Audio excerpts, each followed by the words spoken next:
Hello everyone. राजनीति विज्ञान कक्षा 12 के बोर्ड परीक्षा 2022 की मॉडल पेपर की सीरीज़ में आप सभी का स्वागत है।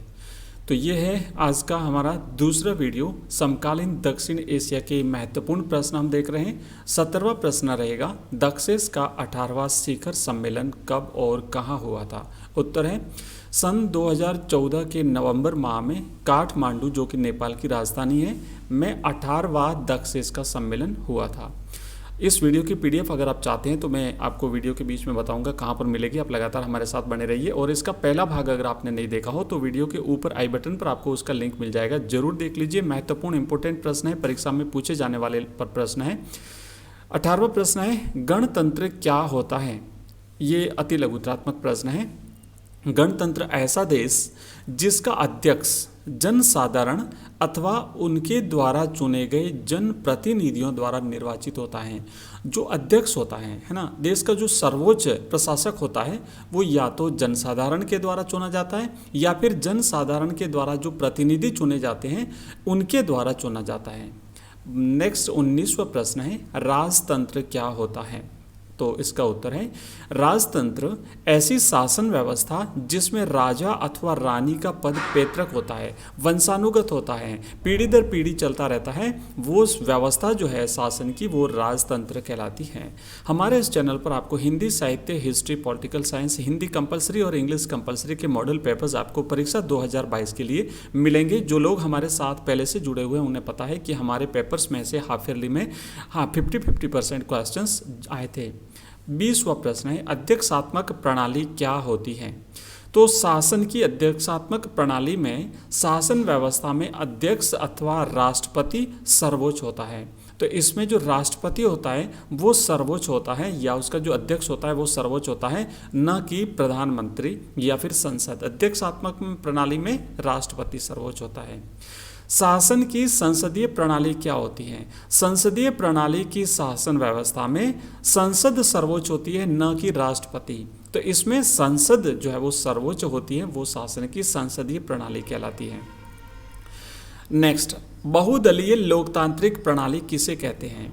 बहुदलीय लोकतांत्रिक प्रणाली की शासन व्यवस्था में देश में 2 से अधिक राजनीतिक दल लोकतांत्रिक शासन प्रणाली के अंतर्गत कार्य करते हैं। ध्यान से समझिएगा, बहुदलीय लोकतांत्रिक प्रणाली ऐसी शासन व्यवस्था होती है जिसमें किसी देश के भीतर 2 से अधिक राजनीतिक दल लोकतांत्रिक शासन प्रणाली के अंतर्गत कार्यरत रहते हैं, वो बहुदलीय शासन व्यवस्था कहलाती है। अगर आप हमारे से सीधे जुड़ना चाहते हैं तो हमारी लाइव क्लास रहती है शाम को 8 बजे, वहाँ पर हमसे जुड़िए और वहाँ पर आपको हमारे टेलीग्राम नंबर और हमारे व्हाट्सएप नंबर भी आपको मिलेंगे हमसे बात करने के लिए। 23वां प्रश्न है, कोलंबो योजना क्या थी। कोलंबो योजना याद करिए, सन 1962 की सैनिक भिड़ंत के कुछ समय बाद ही सीमा विवाद के समाधान हेतु 6 एफ्रो एशियाई देशों ने जो योजना प्रस्तुत की थी उसे ही कोलंबो योजना के नाम से जाना जाता है। 24वां प्रश्न है, दक्षिण एशिया मुक्त व्यापार क्षेत्र समझौता यानी साफ्टा कब से प्रभावी हुआ। ठीक है, तो इसका उत्तर है कि साफ्टा जो है ये 1 जनवरी 2006 से प्रभावी हुआ था। हालांकि इस पर हस्ताक्षर जो है वो 2004 में हो गए थे, लेकिन ये 1 जनवरी 2006 से प्रभावी हुआ था। इसका पूरा नाम है दक्षिण एशिया मुक्त व्यापार क्षेत्र। और ये क्या होता है कि जो संपूर्ण एशियाई देश हैं उनको आपस में एक दूसरे के साथ मुक्त व्यापार क्षेत्र उपलब्ध कराता है। 25वां प्रश्न है, ISI क्या है, इसका पूरा नाम क्या है। तो ISI पाकिस्तान की खुफिया एजेंसी है जिसका पूरा नाम है इंटर सर्विसेज इंटेलिजेंस, और ये भारत में विभिन्न जो आतंकवादी घटनाएं हैं उसको कराने की यहाँ पर साजिश जो है वो रची जाती है। नेक्स्ट 26वां प्रश्न है, ताशकंद समझौता किन देशों के बीच में और कब हुआ था। ताशकंद समझौता भारत और पाकिस्तान के मध्य सन 1965 में हुए युद्ध के पश्चात दोनों देशों के मध्य समझौते को ताशकंद समझौता कहा जाता है। तो भारत और पाकिस्तान के मध्य जो 1965 में युद्ध हुआ था, उस युद्ध के समाधान हेतु जो समझौता हुआ था भारत और पाकिस्तान के मध्य, उसे ताशकंद समझौते के नाम से जाना जाता है। नेक्स्ट है 27वां प्रश्न, नस्लीय राष्ट्रवाद किसे कहते हैं? नस्लीय राष्ट्रवाद किसी विशेष नस्ल के लोग एकताबद्ध होकर यानी संगठित होकर के एक होकर के अपना एक आंदोलन चलाते हैं और अपने लिए अलग राज्य की मांग करते हैं। तो ये जो आंदोलन कहलाता है वो नस्लीय राष्ट्रवाद कहलाता है। उदाहरण के लिए श्रीलंका के जो तमिल लोगों ने 1983 से लेकर के एक आंदोलन चलाया था और उन्होंने अपना एक संगठन बनाया था लिट्टे, तो ये एक नस्लीय राष्ट्रवाद का उदाहरण है। नेक्स्ट है 28वां प्रश्न, दक्षेश क्या है समझाइए।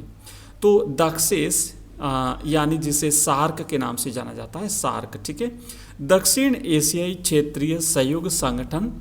यह दक्षिण एशिया के 8 देशों का एक क्षेत्रीय संगठन है जिसमें भारत, पाकिस्तान और नेपाल, भूटान, बांग्लादेश, श्रीलंका, मालदीव और 2007 में जुड़ा अफगानिस्तान, ये 8 देश इसमें शामिल हैं, जिसकी स्थापना इन देशों में आपसी सहयोग को बढ़ाने के उद्देश्य से की गई थी।